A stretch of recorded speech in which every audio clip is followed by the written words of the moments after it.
to report. Right. So we've got Perfect. So, Ms. Pugh, Mr. Jeffries has been appointed to represent you. He's just been given, he's trying to get caught up real quickly on all the information and the discovery in your case. I'm going to reset your case so that he can get all of that. Once he gets it, he'll be out there to go over it with you, and we'll see if we can get an announcement at the next court date. Respectfully, Your Honor, I do not agree to comply with any of the appointed court agents, considering that their first duty is to the state. I understand. We've had this conversation before. And for your record, I'll be representing myself. So if you want to represent yourself, there's some things.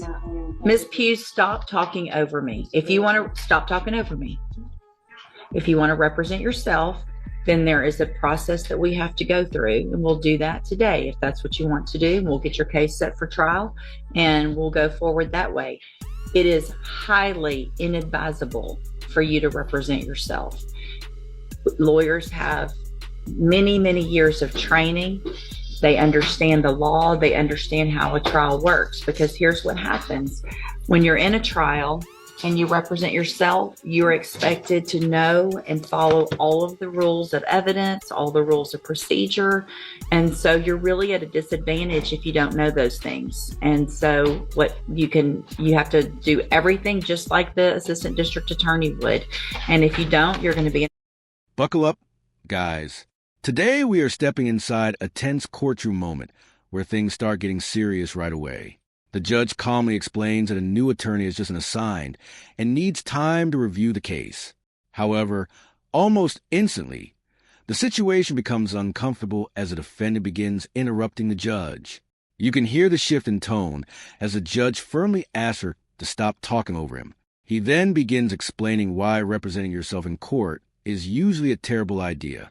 This moment sets the stage for everything that follows, because the judge is already sensing that this interaction may not go smoothly. I'm supposed to ask you, I'm going to go through these questions. I need you to answer them if you want to represent yourself, because this is required. All right. So have you ever studied the law? Okay. Have you ever represented yourself before in any kind of criminal matter? Okay. Do you understand the charges against you? I never been accused of that. Okay. And so do you know, and we've gone over before, I think, what the range of punishment is if you're found guilty on a jury? Do you know what that is? Let's see. Hold on a second. Let me pull you up here. We'll go over that again as well. The date of that allegations from June 22nd of 2021. And what that means is if you're found guilty, that the range of punishment that the jury could give you is between 2 years as a minimum punishment up to 10 years in prison, anywhere in between. Do you understand? And you answer out loud just for the record. Do I understand? No, I don't understand. What do you not understand about that? I don't understand, Your Honor. So here's the thing. If you want to represent yourself, by law, you have to be able to understand these things. Otherwise, I've got to appoint an attorney for you. So you can't just say, I want to represent myself because I don't like the attorney or I don't like the process. This is the process that you're in. You live in Texas, you live in the United States. This is the law that applies to your case. So what do you not understand about the range of punishment if you're found guilty? And I'd be glad to explain it. Now, the judge begins asking the standard legal questions required when someone wants to represent themselves. These questions are meant to confirm whether the defendant truly understands the law and the risks involved. But as the conversation continues, something unusual happens. When the judge explains that a guilty verdict can mean anywhere from 2 to 10 years in prison, the defendant repeatedly says she does not understand. The judge tries again and again to clarify the situation, but the responses remain confusing. At this point, the tension in the courtroom grows because it becomes clear that the judge is starting to question whether she is capable of handling her own defense.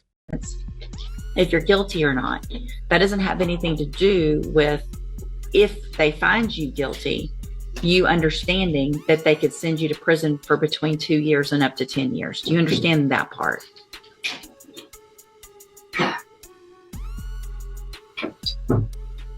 What are you, yes or no? No, you don't understand that.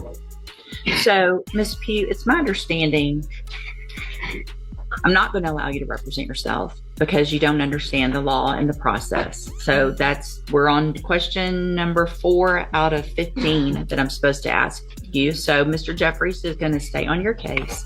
I don't care what you want at this point. You can't do it. All right, you can go back with the bailiff. I'm done. Go back with the bailiff. Go back with the bailiff.